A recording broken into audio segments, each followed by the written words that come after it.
Sinisiyasat ng DPWH ang dalawa pang palyado umanong project sa Oriental Mindoro na mismong gobernador ang nagsiwalat.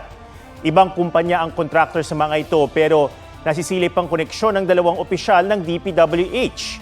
May report si Ian Cruz. Ayon sa disenyo ng DPWH, una muna ang sheet files, pagkatapos ng sheet files, saka ilalagay. Yun, ang tawag nila doon ay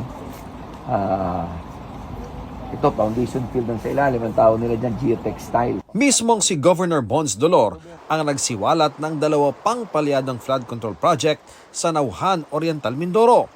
Kitang-kita nyo naman, salit na nasa loob, nasa labas.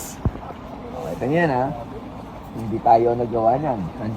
Itinayo sa mag-asawang Tubig River ang dalawang proyekto. Sabi ni Governor Dolor, sa pagkasira ng mga yan, lumala ang baha sa mga bayan ng Victoria at Nauhan.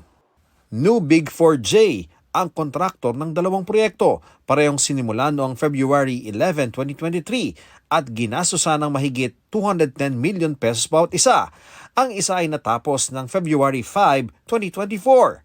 Ang completion date naman ng isa ay December 10, 2023. Yung New Big 4J, today na ngayon, papadagan na natin ang demand letter to repair kasi subject of warranty yan. Roughly, nasa parang, ang estimate ata is nasa 20 plus million ang repair. Patuloy naming kinukunan ng pahayag ang New Big 4J. Kahapon, dinatna ng GMA Integrated News sa sarado at walang tao sa address itong nakalista sa mga dokumento ng DPWH. Signatory sa dalawang proyekto si dating DPWH Mimaropa Regional Director Gerald Pacanan. Nakakulong siya ngayon at nililiti sa mga kasong graft at malversation of public funds through falsification dahil sa isa pang umunoy substandard na flood control project sa Nauhan. Dawit naman sa proyektong yan ang SunWest Corporation, pag-aari ng wanted ngayong si dating Representative Saldico. Tanong tuloy kay Secretary Dizon, bakit tila maraming substandard flood control projects sa probinsya? Mukhang kagaya ng First District of Bulacan, hawak nila ang region ng Mindoro. Meaning madali silang makagawa ng mga house-show na project doon. No? Pinagkakakitaan nila. Natanong din si Dizon kung posible ba ang koneksyon ng New Big 4J sa ngayon state witness si dating Yusek Roberto Bernardo.